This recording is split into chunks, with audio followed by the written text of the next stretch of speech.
नमस्ते।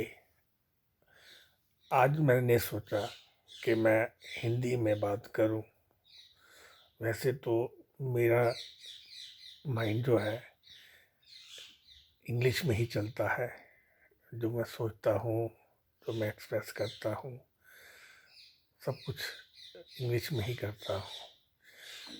हिंदी मेरे लिए वैसे तो मातृभाषा है, लेकिन मैंने इतना ज़्यादा इंग्लिश का लिटरेचर, इतनी ज़्यादा इंग्लिश की किताबें पढ़ ली हैं कि माइंड और ब्रेन जो है उसके अंदर इंग्लिश जो है वो उसने घर कर लिया है।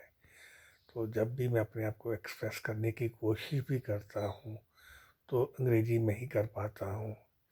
लेकिन मैं देख रहा हूँ कि मेरे जो एक्सप्रेशंस हैं वो ज़्यादा लंबे नहीं हैं।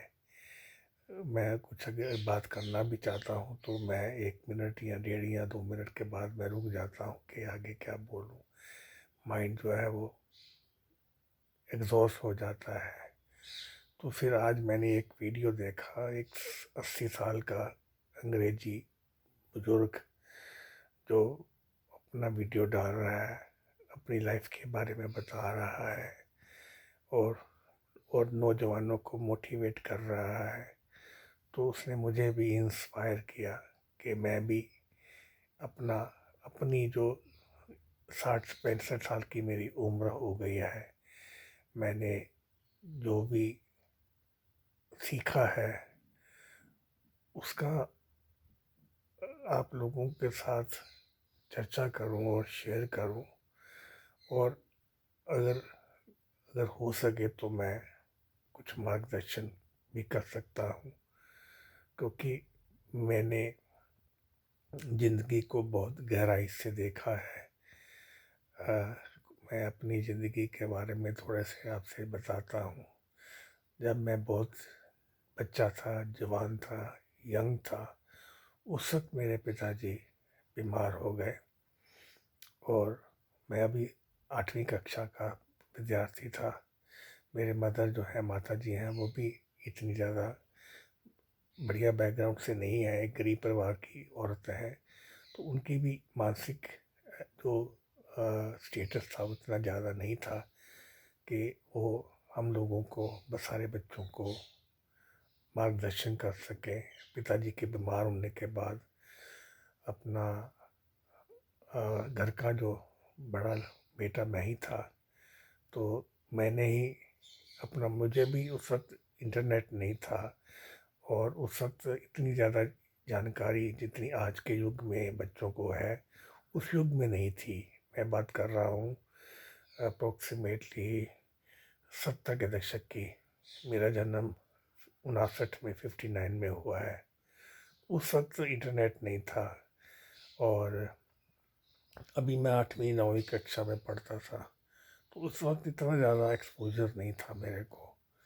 तो फिर भी मैंने अपने जीवन के अंदर जो भी हालात थे उसके मुताबिक अपना जो भी मेरे से हो सका मैंने करना शुरू किया। और हमारे जो पुश्तैनी व्यापार था उसके अंदर, क्योंकि मैं बालक था, इतनी ज़्यादा समझ नहीं थी, तो जितना हो सकता था मैं उसमें अपनी माता जी के साथ मिलके पिताजी का कारोबार को संभालने की हमने कोशिश की। और उसके बाद हमारे जो पिताजी के व्यापार के जो उनके पार्टनर थे, उन्होंने थोड़ा सा उनका बीमारी का फ़ायदा उठाया और तो उनका धन था वो अपना कहाँ गया हमको, मुझे पता नहीं है। और मैं ऐसी कोई बात नहीं करना चाहता जिसका मेरे पास सबूत नहीं है। तो अपनी कंजेक्चरिंग के साथ या अपने विचारों के साथ ऐसे किसी के ऊपर दोष लगाऊं, जो भी है पास्ट है। तो उसके बाद मैंने अपना व्यापार करना शुरू किया। उस वक्त मेरी एज ज़्यादा नहीं थी, लेकिन मैंने धीरे धीरे सीखना शुरू किया और सीखते सीखते अल्टीमेटली मैं कारोबार सीख गया और अच्छा व्यापार करना शुरू कर दिया मैंने। हाँ, उस वक़्त मेरे अंदर इतनी ज़्यादा मैच्योरिटी, जो घाघ होता है बंदा व्यापार करने के लिए, जो चालाकी, जो चतुराई चाहिए होती है, बेईमानी, हेरा-फेरी करने वाली जो अकल होती है, उस वक़्त मेरे पास नहीं थी। तो इस वजह से व्यापार के अंदर मुझे भी धोखा हुआ और मेरा सारा धन चला गया।